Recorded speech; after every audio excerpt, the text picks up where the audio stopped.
So for our panel today, we have Chris from Fixington, and we have Tushar from Hubble, both founders, CEOs. Hubble.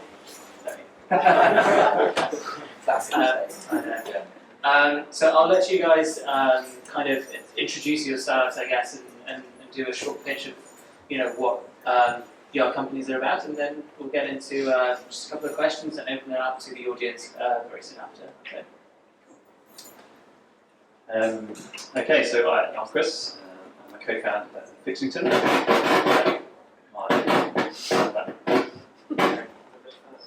Just over here. And my other co-founder, Bruce, is in the audience as well.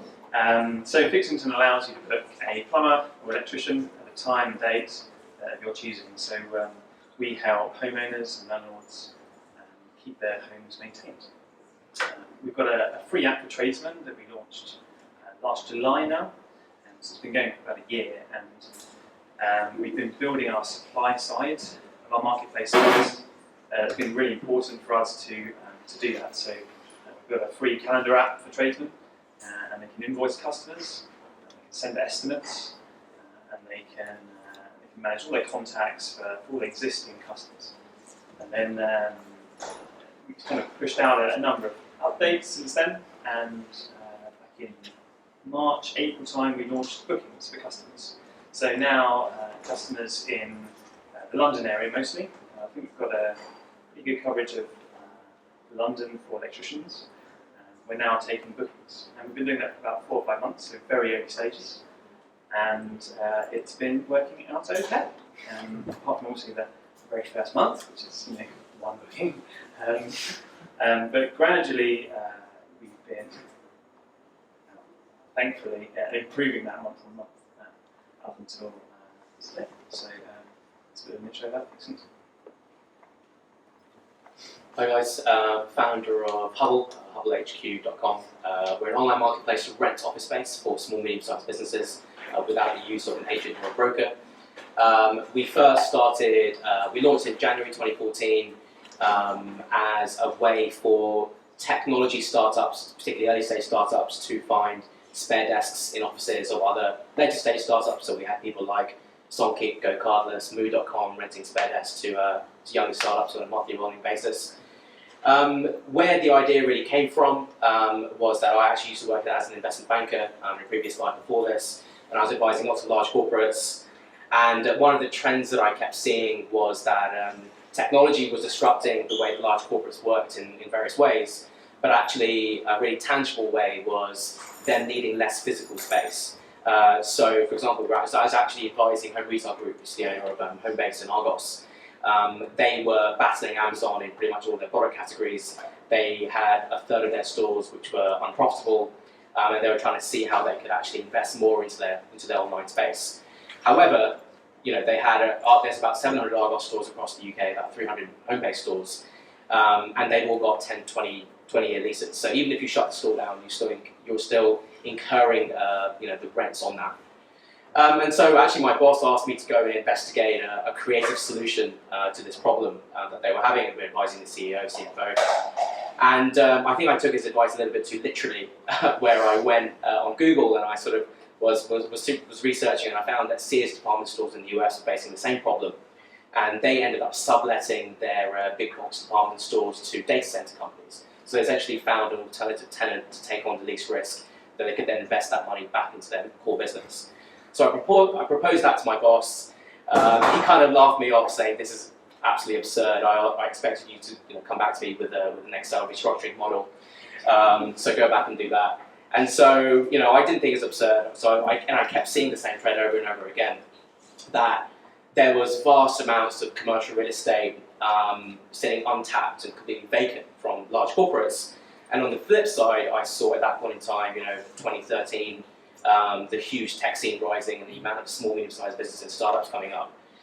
And actually started realizing that these small businesses were scaling. They were getting funding, they were building teams, but they couldn't take on a 10 to 15 year lease. And so they were finding different ways to hack the system to try and actually have an office for their company. So one way was, hey, I'm going to go up to Moo.com and see if they've got spare desks. Another way, well, that was if you're a small business. If you're sort of recently index-backed, Series A company, your real estate agent says to you, okay, cool, you need to take a 10-year lease. You've currently got 10 staff. You're going to be probably 300 in 10 years' time. So you've got to take on a space for 300 people, and what are you going to do with the rest of it? Actually sublet that out. So we saw this happening informally, and we thought, okay, actually this is a classic sort of technology marketplace play.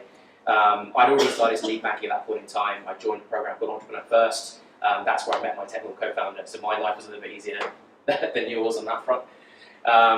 And we actually started very, very simply just looking at sublets. Then we realized that there was demand for co-working spaces for people like WeWork opening up, trying to fill their buildings. Then more traditional serviced offices. And actually what we're seeing is that we've actually been slowly increasing the geographies in which we operate in, but also the type of office space that we operate in. And it's been an interesting journey. We're sort of, I guess we've raised about $2 million so far. And we're just in London, but we're looking at other geographies and all that sort of stuff at the moment. So actually your journey that you've described, I can't describe to you how much I relate to everything that you've said, especially the bit where you scale and you're trying to onboard and handhold people through. And we can discuss that a bit later as well. So thanks. These kind of founding stories are always extremely informative, especially for the people in the audience that are about to embark on the journey of starting their own company. So, Chris, if you could maybe elaborate more on how you came up with the idea for Fixington, and how did you go about validating that idea? And what were the first steps? So yeah, it's a very, very tricky question, I guess. So I think Fixington sort of started really in that it was an idea to create a software as a service for tradesmen. So at the time, there was nothing that really helped tradesmen manage their business. So invoice customers on their phone, or manage the schedule and things like that. Most of it was on paper, or I've met a few guys that run a team of 5 and do everything in their head, which is absolutely remarkable to manage so many customers and just all using a basic phone. But I think as the smartphone usage has just increased over the last few years, all of these guys just have the best phones. They have because they're on it all the time. And at the time, there was just nothing there to use it. And I think in looking at the industry, which is a monumental, £14 billion market just in small repairs, it's a huge opportunity to actually make a difference for customers too. There's nothing that really enabled you to instantly book someone, even just for a small job or repair. There's a huge number of websites out there that allow you to perhaps post a job, and then you might get some quotes back, and you might get a visit for someone, and then they give you a quote, and then the next person comes along and gives you a quote, and all it is just a fixing the system in a toilet or something like that, or something that's really under £100. And really, what you wanted to do is just book that job instantly. Just book it online, choose a day and time, and have someone do that for you. You're not that fussy about getting quotes for a job of that size. So we started building an app for tradesmen, completely free, and we wanted to just learn about how they manage their work, how they price work, how they manage their customers, how many times they visit, and that kind of stuff. So we've got, we spent a long time building that supply side, but it's enabled us to learn so much and gather so much data. We've got tens of thousands of jobs that tradesmen have managed through our system. Pricing data, sizing the jobs, the location in the UK, because it's anyone in the UK can download and use the app. And that's allowed us to kind of create a launch just a few months ago, a booking system that helps us, learn about how customers then want to book a tradesman. So I guess, it's a brief history, I guess. So you've both taken institutional financing. How long did it take from the idea, or maybe the decision that yes, I'm going to do this, to initiating the process of actually raising funding, going and talking to investors, trying to pitch a company, and then ultimately to closing the first round? How did that process look like? So for us, our very first round last April, March time was friends and family rounds. So we had 5 angels that were invested in a £150,000 round. I guess it was easier for us because we had kind of a network of those guys, but also because the market that we were looking to, I don't want to use the term disrupt, is huge. You know, the construction industry is absolutely massive, and even the small job market, as I said, is £14 billion of just small work in the UK. And I think our vision of just creating instant bookings when there wasn't really anything around at the time that could kind of do it, particularly throughout the UK. I think that helped us really. So how long was this after, like from the conception to raising the first round? Probably 3 months.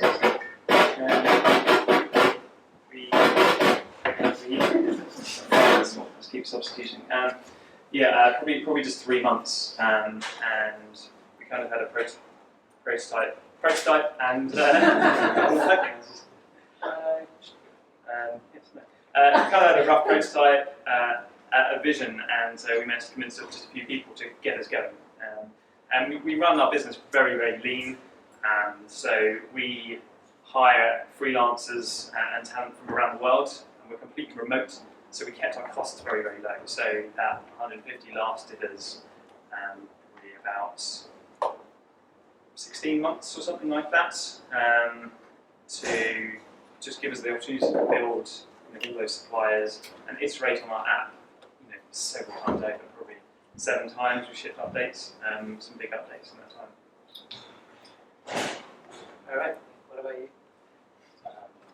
This doesn't work, does it? I think ours was a little bit more structured. Should I try that one? Is Can everyone in the back hear me?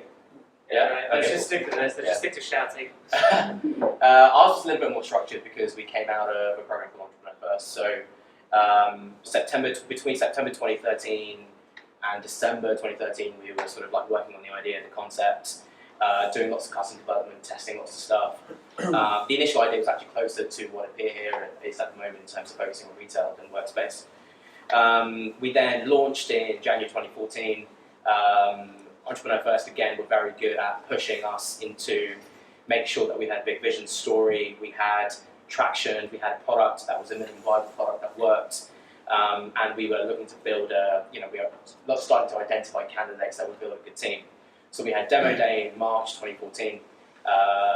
We actually, our very first fundraising meeting was with Index Ventures, which was hilarious because we had no idea what we were doing. I don't know if anyone's ever been to their offices. They've got one of the biggest boardrooms, and everyone was right at the other end of the boardroom. So it was quite intimidating for the first one. But suffice to say, obviously they passed. We were just way too early for those guys. And I think what happened was we were a bit too cocky, and we went straight to the Series A VCs like Index Bulletin, etc. Way too early for those guys. Then we started looking at more angel networks, more seed funds. And actually we ended up coming across a prop tech fund, so someone focusing specifically on real estate technology, and they instantly understood our problem. So I think this is probably a lesson in terms of fundraising, like early stage fundraising. Domain expertise or someone who instantly gets your problem is the best person to approach, because if the person you're speaking to hasn't personally felt your pain point, it's very hard to convince them.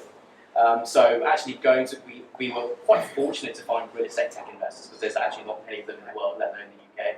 I think we found the only fund that was doing it at the time. We took on financing from them, so that, I guess, between demo day and a term sheet, a couple of months or 3 months, and then closing legals was another 3 months. So it was about September, October 2014 before we had any cash. And everything was kind of falling apart. They're asking for updates and traction updates whilst you're in legals, and you're like, oh, but it's August, nothing happens in August. Yeah, it's Jan. So that was quite scary, and we basically run out of money by the time, the new money. So yeah, and since then we've gone and raised sort of smaller subsequent rounds. We kind of know what targets we need to hit to do a big Series A from an institutional VC. So we just need to make sure we're capitalised enough to not die and actually get there.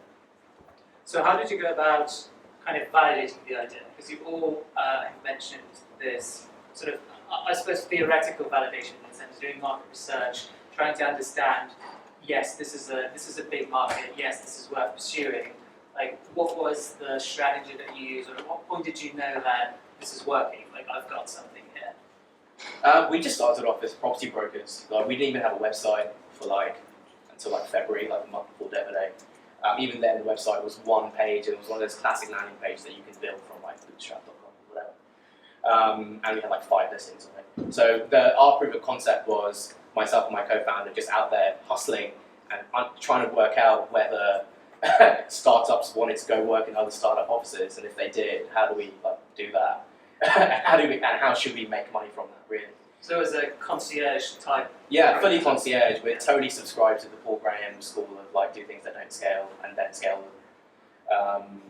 And so and I think that worked really, really well. But I think when you're at the stage we're at now, especially doing a lot of market-based businesses are essentially replacing an agent or a broker, and it's very easy to become a brokerage or an agency which just has slightly better tech. So I think at our stage at the moment, we need to prove that it's a scalable technology platform rather than a more efficient agency, really. Yeah.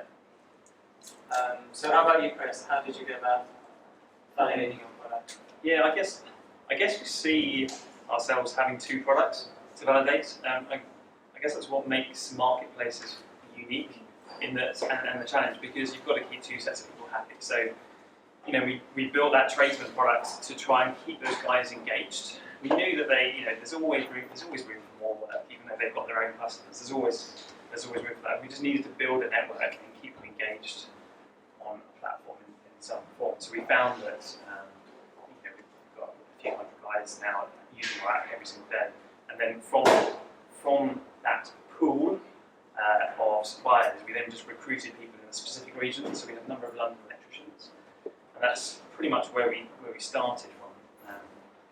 The customer side, and I guess in some ways we're still validating what customers want when they come to our site. And deliberately we've kept our booking system incredibly open. So you don't come on the site and say, I'm looking for a rewire of my house, and I can choose some options. We've got a 2-bed house and stuff. It's literally just a text area. So if you go onto our site right now, you say plumbing, text box, and that's it. And they enter it in, and it says, we're not in your area. And for us, that is collecting huge, amazing data, because we're testing AdWords and search traffic and understanding exactly what customers are looking for, looking to book. And it's not the best experience, and obviously we're losing quite a large number of bookings, and conversion rates are quite low on that. But we've got a few thousand quotes from people just choosing a skill service like electrician or plumber, and exactly what their job is, and that will help build the best booking system to ultimately give them a price online, which is currently unheard of for kind of bigger jobs, and that's our vision really, to start pushing ourselves into that. Cool. So kind of moving on to the I guess the ultimate question of any marketplace startup, which is about balancing supply and demand. Which one did you approach first, or which one do you think is more difficult for your particular startup? Because that tends to vary from company to company. For us, for example, the supply side was actually much easier than the demand side, because there's already a lot of competition in terms of the services that we're providing, the services that our marketplace is providing. On the talent side, however, the user experience that most of the members of our platform would have with these other providers is terrible. So by being better, by offering them a better user experience and actually caring about them, it was actually quite easy for us to attract a fair pool of talent and members of our marketplace. But that's not the case for every company. So I'm curious about how you think about this issue with your businesses, which was more difficult, or which is more difficult for you guys. I think it's about, so I think, we talked about Lean Startup earlier. Lean Startup talks about product market fit, which is jargon that everyone in startup world uses all the time. But I think it's good to understand what that means and segmenting that down. So I was fortunate enough to meet a guy called Stephen Rappaport pretty early on in our journey. Stephen Rappaport, no one knows, he's currently the founder of Pax Coffee, but before that he founded a business called Crash Paddock, which was then sold to Airbnb. And so his big learning from his experience was just be really, really specific to build as much liquidity as possible. So what we did was that we really limited ourselves just to Shoreditch and just to technology startups, and all of our branding, all of our messaging. We used to reject space that was in other parts of town, just so we could make suppliers happy, we could make demand side happy. And what that results in is lots of word of mouth saying, hey, Hubble is great. And if any of you have ever used Deliveroo and you live in Zone 2, you know that you've had to wait about a year for Deliveroo to come to you. And that's exactly the same thing that those guys were following as well. So I think, then you achieve basic product market fit for technology, early stage technology startups in Shoreditch, and then you expand slightly further, And for us, it's about that. And all the time, the customer support requests were, I want to put my postcode in, I want to search in Basingstoke, and we just never let them do that. And we actually, we also saw the same thing that you saw, was as we increased supply, we just did a lot better. So we're like, cool, let's just hire loads of supply people and get as much supply on the platform as possible. And then we just flooded with supply. And at the moment, we are definitely supply heavier than we are on the demand side. And I think someone asked the question of how do you keep the suppliers happy when they're not taking inquiries. You could really test their patience. It depends. It depends on the frequency of the transaction, right? So, for example, if you're an Uber cab driver and you're not getting any rides, you hate Uber within a day, right? Because you've lost a day of income. But for us, if you're a real estate provider and you're going to bring on a tenant for 10 months, a year, 2 years, you're willing to wait, and actually you're used to waiting. So for the lower frequency, higher value transactions, the suppliers are a bit more patient. And that's what we sort of discovered on that front.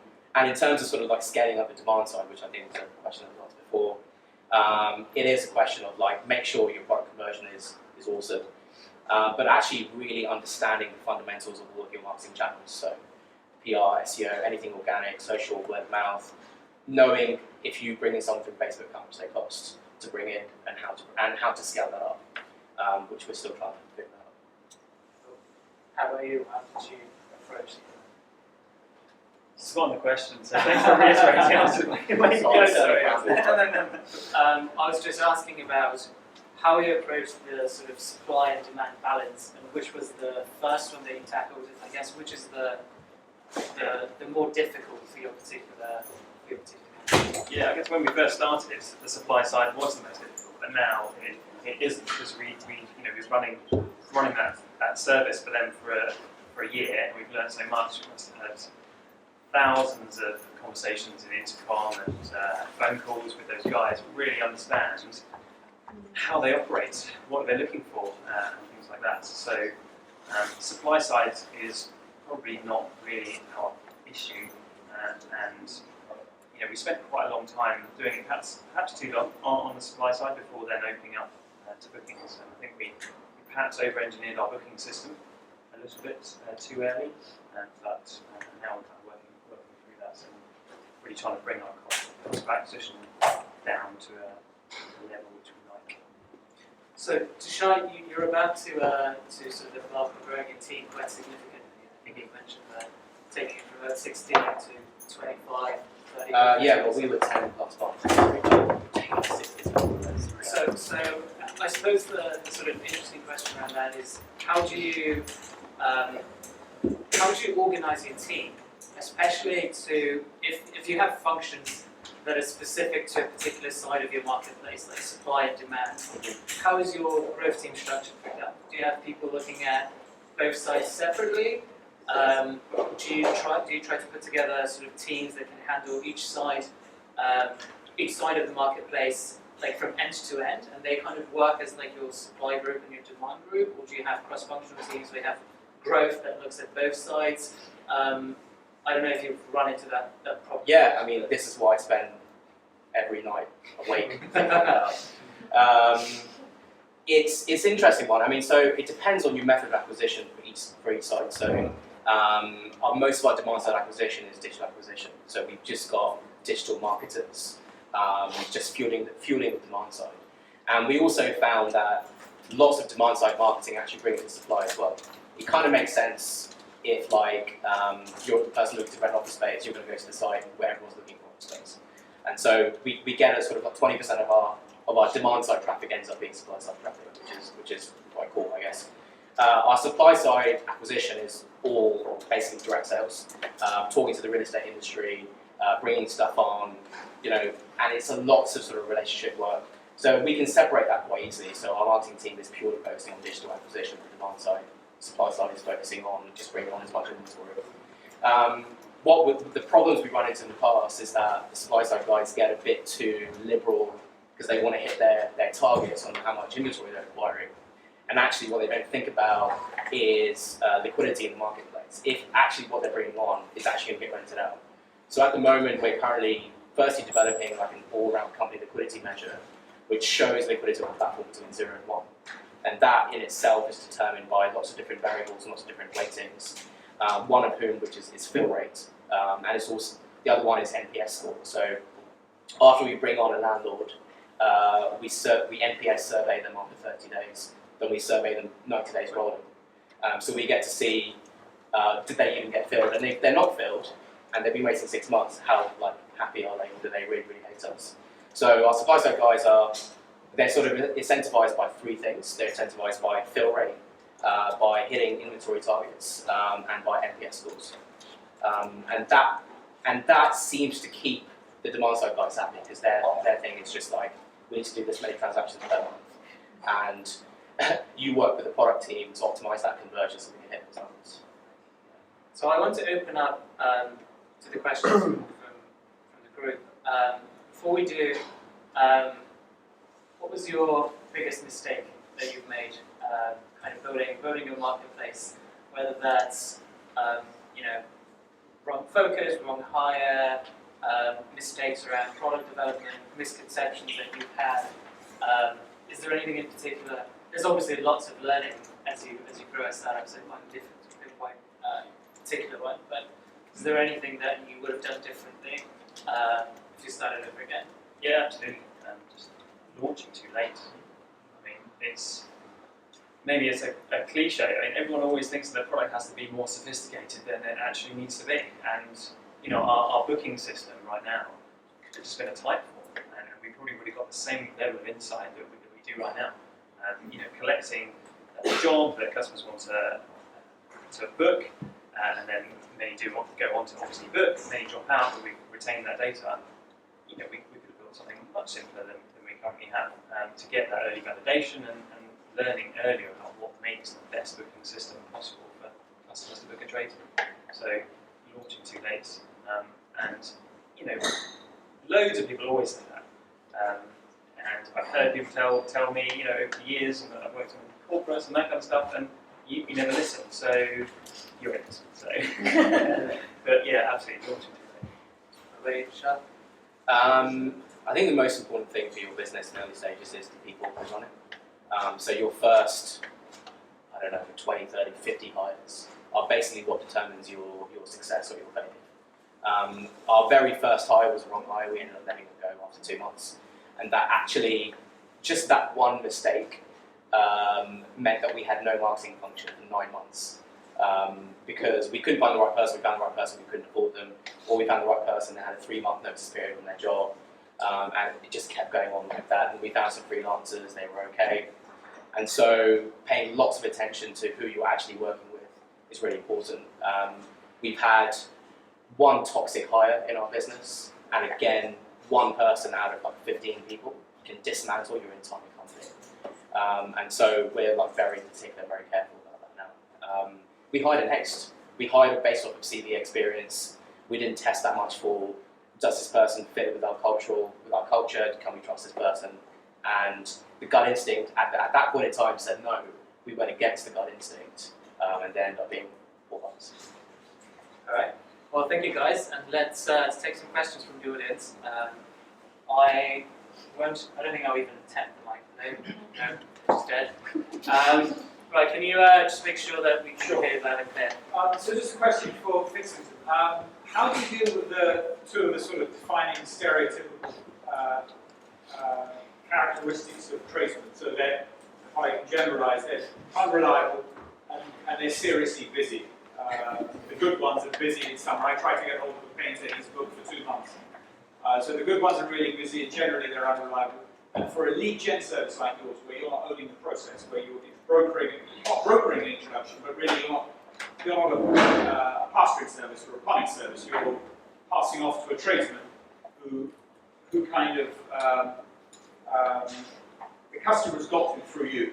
So how do you deal with both those aspects? Because a tradesman's really busy, the really good ones are really busy, they're not necessarily going to be interested in talking to an intermediary, and if they're unreliable and they don't turn up at the doorstep when the customers book through you, they're going to possibly blame or ascribe part of that blame to you. Yeah. Those two. Yeah, so I guess that very first one is part of the reason why we built a calendar app for tradesmen. So if we know the availability of tradesmen and they keep it up to date, and they manage all their other work through that calendar and through that app, then we know when they're free and we can place bookings. So, you know,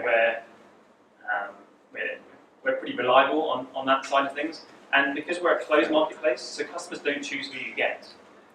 You know, we vet them all, we make sure they're qualified, insured, and everything like that. It also means that you can kind of de-risk that availability issue by just having more tradesmen, more electricians, for example. So, you know, I can take a booking at 2 o'clock tomorrow, and I will get someone there. I know I'll get someone there just from the fact that I've got volume. So even if calendars aren't up to date, I will get someone there. So it's part kind of operational volume of your supply, not allowing customers to choose that particular, you know, or choosing them, you know, I like the look of that guy, you know, just they've got to trust us. So in some ways we do kind of see ourselves as a trade business. You know, we manage the customer relationship, and then we kind of book it with a local and independent electrician, for example. Well, so the customer doesn't choose in the interaction, they don't choose, so they get a tradesman who's good enough to be in your platform, turn up at the time of their choosing. Correct, yes. Yeah. And we, to confirm the booking, we take the card details, and when the tradesmen finish the job, everything's complete, and bank transfers, and things happen, and reviews get sent out. It's happening. Yes. Yeah. Does that answer your question? Yes. So let's start here. Quite a few questions.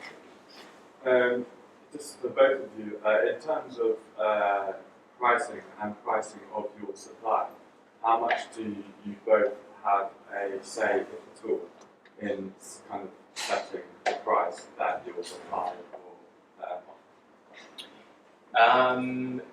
So it's basically like, you know, basic economics, macroeconomics is if you have monopoly pricing power, you dictate prices. So when you're small, you're a price taker.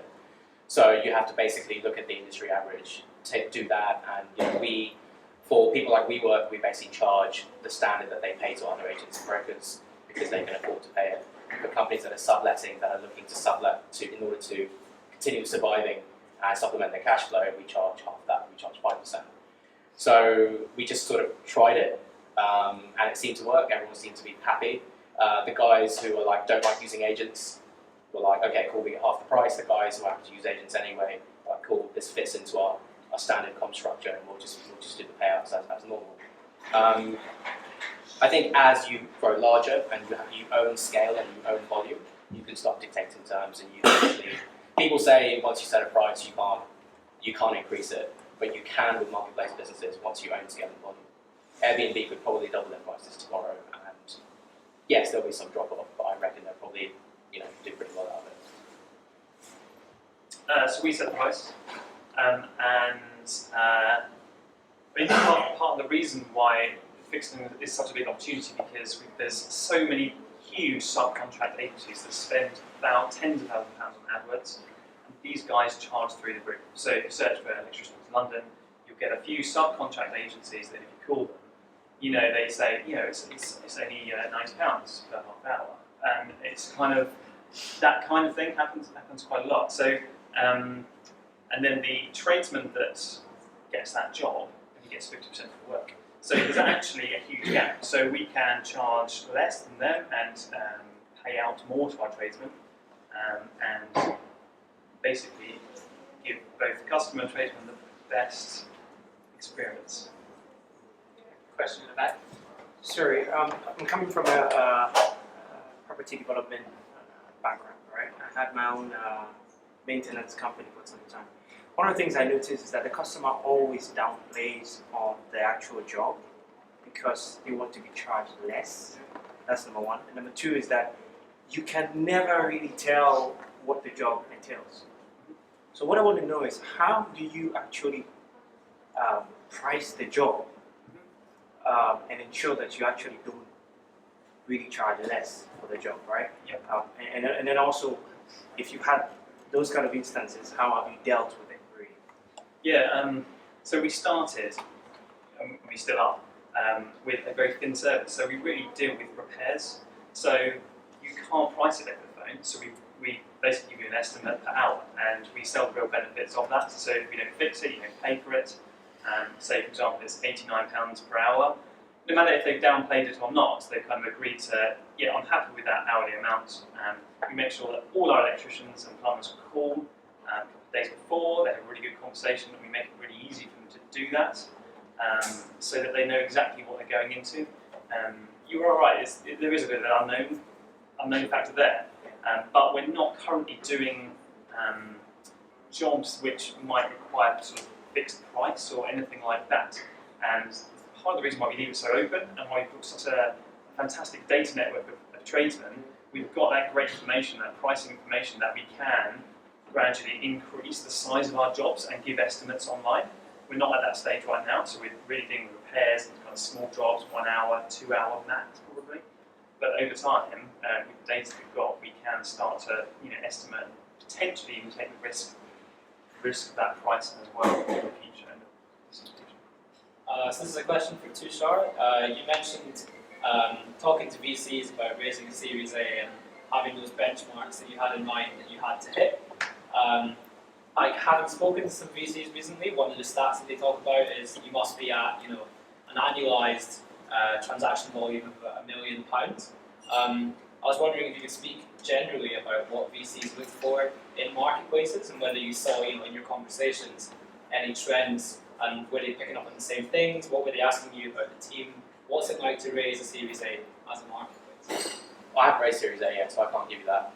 Okay. We failed to raise one, so I can give you that advice. Okay. And the only way that you find out is that you failed to raise one. So we've been raising small amounts of investment since our initial seed round. That's because early on we tried to raise a Series A, probably prematurely.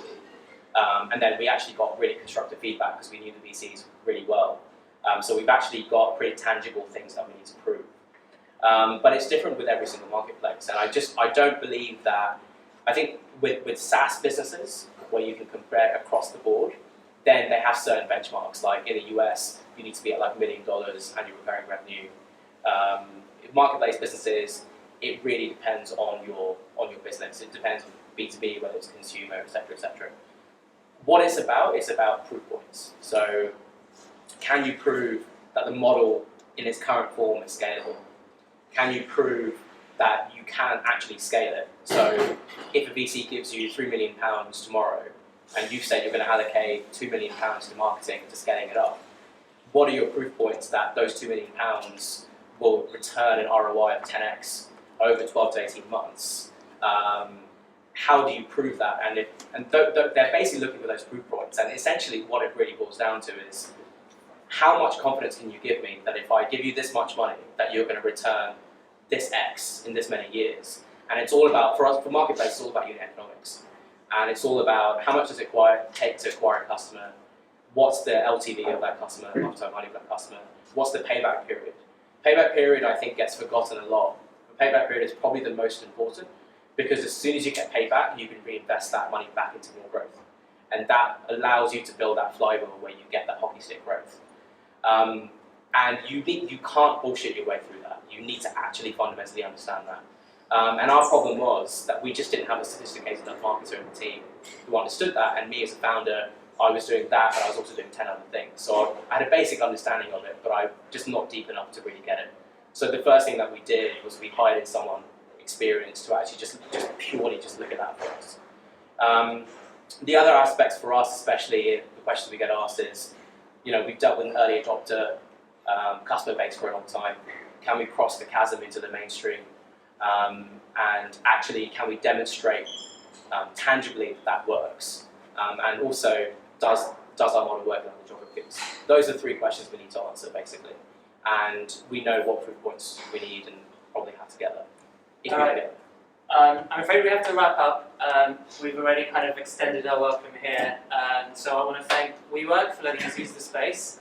I want to thank you guys, obviously, for coming here, and everyone here in this community. We're really trying to make this something that you can come to. Not every month, we're doing events every other month, but we want to build a community where founders of marketplace startups can learn from each other, and I think these events help facilitate that. So I hope you enjoyed it, and keep in touch with us through the meetup group. If you signed up on Eventbrite, we have your email address. We'll let you know when the next meetup is going to be. And if I can ask you a favour, we can continue the conversation downstairs. I'll try to figure out if we can move somewhere. If there is a pub next door, we can continue kind of networking and mingling. But we have to kind of leave as soon as we can. Leaders are waiting to get the place ready. So thank you guys.